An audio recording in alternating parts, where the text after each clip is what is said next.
The wind howled. It was a vicious, unrelenting sound. Snow whipped across the canvas, each grain a tiny, frozen needle. Inside the tent, it was cramped. Bodies pressed close, sharing warmth against the Siberian night. Zina Kolmogorova might have reached for her diary. Maybe she wrote a final entry. I wonder what is in store for us on this hike. Will we have any new adventures? She had scribbled earlier. The air was thick with the smell of damp wool and shared breath. Outside, the temperature plummeted. It was a cold that seeped into your bones, a cold that felt ancient and alive. Something was wrong. The stillness was broken not by the wind, but by a sound they could not place. A low rumble, a sudden, terrifying vibration. Panic is a cold fire. It starts small, a flicker of unease, then erupts. What did they hear? What did they feel? The walls of the tent were their only shield against the vast, empty wilderness of the Ural Mountains. But on that night, February 1st, 1959, the shield became a trap. Someone took a knife. They didn't bother with the entrance. They sliced through the thick canvas from the inside. They were desperate to get out. Why? What could possibly be more terrifying than the sub-zero blizzard raging outside? They fled into the darkness without coats, without shoes. Some wore only their socks. They ran from the relative safety of their shelter into certain death. The scene left behind was a silent testament to their terror. The tent, half buried in snow, stood as a lonely monument on the slopes of Kholat Shakal, the mountain of the dead. Inside, their belongings were neatly arranged. Plates of unfinished food lay waiting. Their boots were lined up. Their warm jackets were folded. Everything was in its place, as if they expected to return at any moment. But they never did. They chose the brutal, biting cold over whatever was inside or just outside that tent. This single, incomprehensible decision is the heart of the Dyatlov Pass mystery. It is the question that has echoed through the decades, unanswered. What could drive 9 experienced hikers to such a desperate act? They were not amateurs.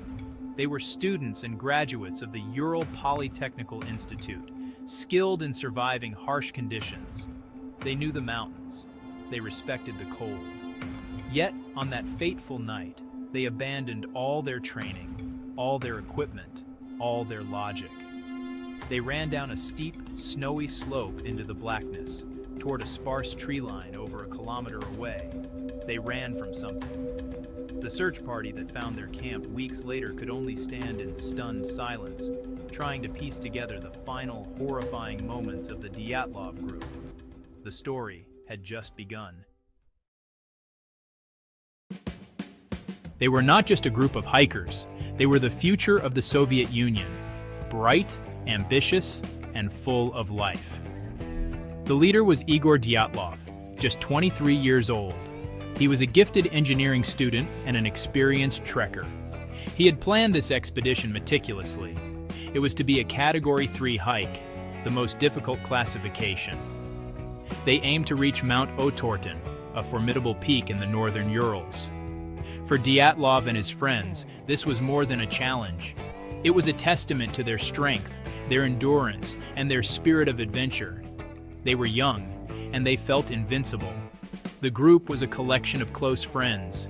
There was Yuri Yudin, the only one who would survive, forced to turn back early due to illness. There was Zinaida Kolmogorova, a passionate and determined hiker who had been on many trips with Igor.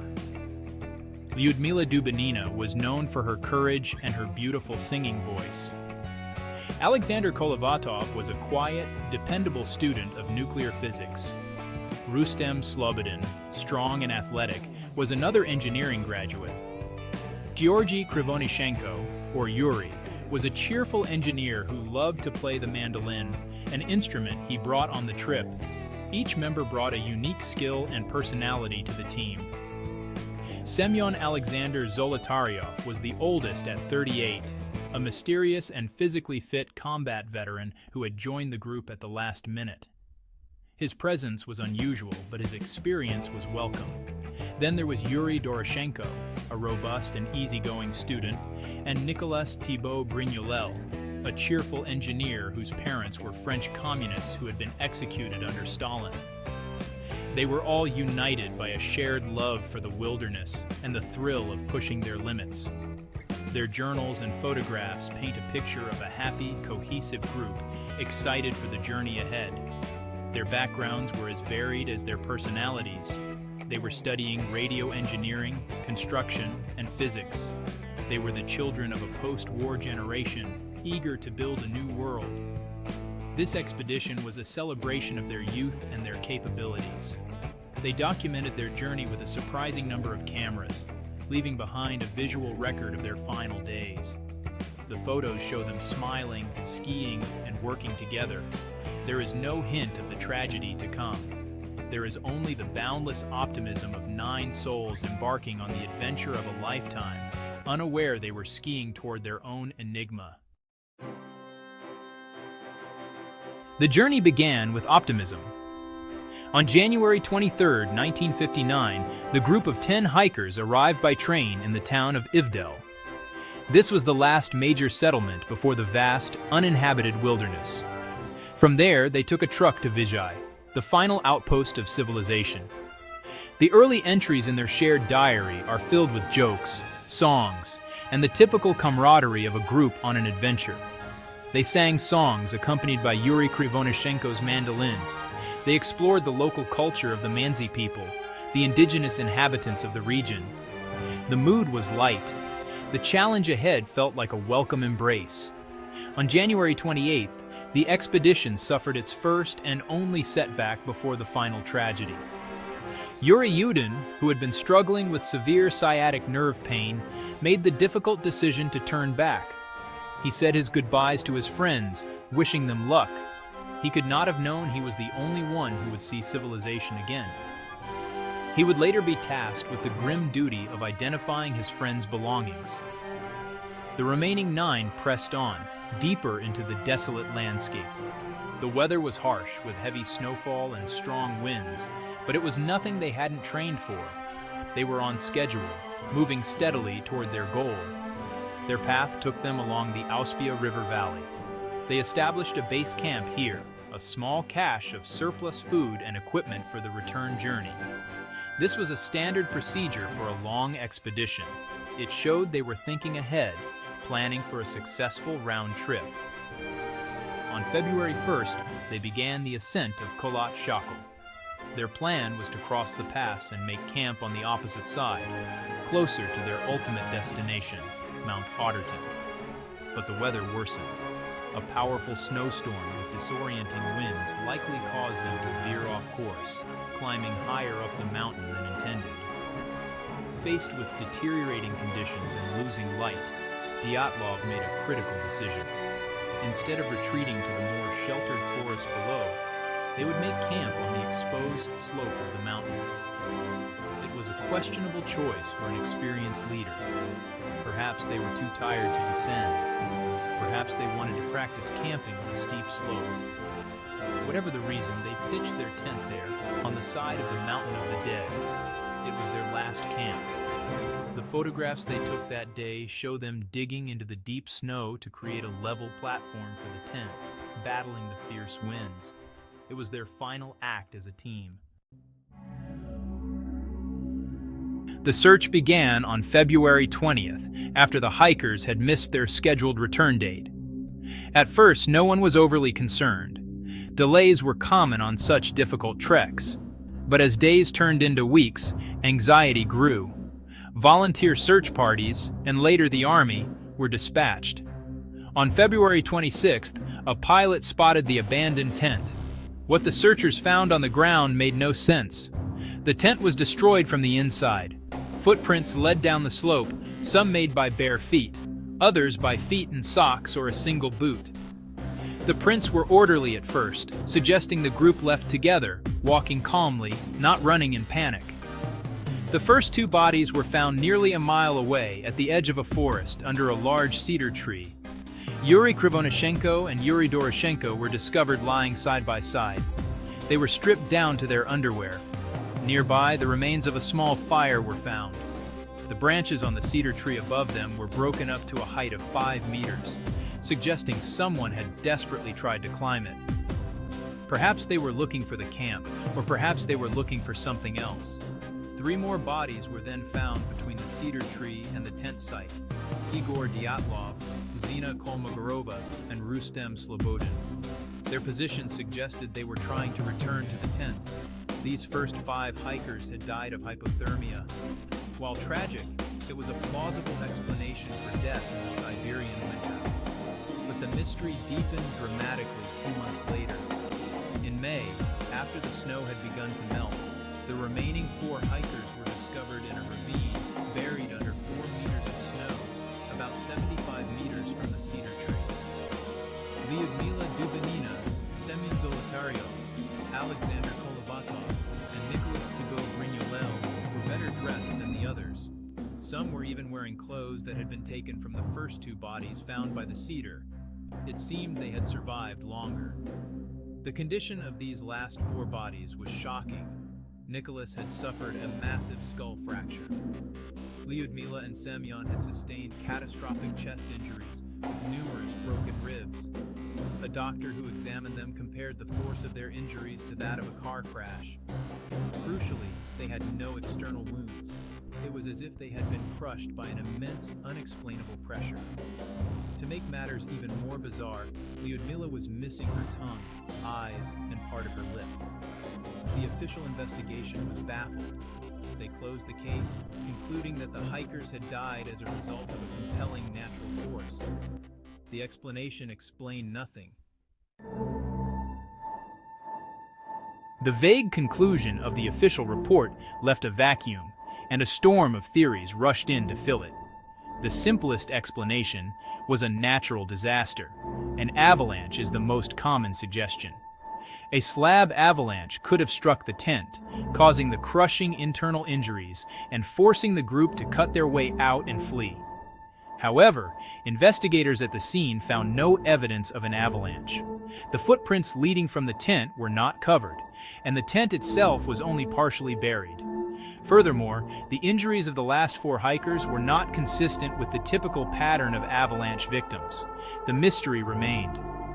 Another popular theory involves secret military testing. The area was known to be used for various military activities. Could the hikers have stumbled upon a secret weapons test? Some speculate about parachute mines, which detonate before hitting the ground and create a powerful concussive blast. This could explain the crushing internal injuries without external wounds. It might also explain glowing spheres reported in the sky by other witnesses in the region around the same time. A government cover-up would then be necessary to hide the existence of such a weapon. This theory points to the strange secrecy surrounding the case and the swift, inconclusive official report. More exotic theories have also captured the public imagination. The local Mansi people have legends of a mink, a Siberian version of the Yeti or Bigfoot. Could a large, unknown creature have terrified the hikers, forcing them from their tent? While this theory is compelling for its dramatic flair, there was no physical evidence to support it. No non-human tracks were found, and the nature of the injuries doesn't clearly point to an animal attack. Another fringe theory suggests infrasound, a low-frequency sound that is inaudible to humans, but can cause intense feelings of panic, dread, and nausea. A rare natural phenomenon called a Kármán vortex street could have generated infrasound as wind moved over the mountain, driving the hikers mad with irrational fear. In recent years, a combination of factors has been proposed. A 2021 study suggested a specific, rare type of delayed slab avalanche. A small slide, just big enough to create panic but not bury the camp, could have been the trigger. The hikers, possibly injured and disoriented, fled to the tree line. There, in the darkness and brutal cold, hypothermia set in, leading to paradoxical undressing, a strange phenomenon where freezing individuals feel hot and remove their clothes. A fall into the ravine could then explain the devastating injuries of the final 4. This complex chain of events seems plausible, yet it doesn't quiet all the nagging questions. Each theory seems to explain one part of the puzzle while ignoring another. Why does this story still haunt us, more than 6 decades later? The Dyatlov Pass incident is more than just an unsolved case. It is a story that touches on our deepest fears about the unknown. We are drawn to mysteries because they challenge our understanding of the world. We believe that for every question, there must be a logical answer. But the fate of those 9 hikers defies easy explanation. It forces us to confront the unsettling idea that some things might forever remain beyond our grasp. The uncertainty is a void, and our minds instinctively try to fill it with stories, with theories, with anything to make sense of the senseless. The story also serves as a powerful reminder of the conflict between human ambition and the raw power of nature. The Dyatlov group represented the best of us, intelligent, brave, and prepared. They trusted their skills and their equipment. They believed they could conquer the mountain. But the mountain, or something on it, proved them wrong. Their tragic end teaches us a humbling lesson about risk and the limits of our control. It reminds us that no matter how much we plan or prepare, there are forces in the world that are far greater than we are. It's a primal fear, the fear of being small and helpless in the face of an overwhelming, indifferent wilderness. This story forces us to question trust. Can we trust official narratives? The Soviet government's hasty and secretive investigation created a legacy of suspicion that lingers to this day. The redacted files and vague conclusions suggest that something was being hidden. Whether it was incompetence, embarrassment, or a genuine state secret, the lack of transparency fueled a lifetime of speculation for the families and the public. It makes us wonder how many other stories have been simplified or buried, and how the official version of events can sometimes obscure a more complex and disturbing truth. The mystery is not just what happened, but why we were never given a complete story.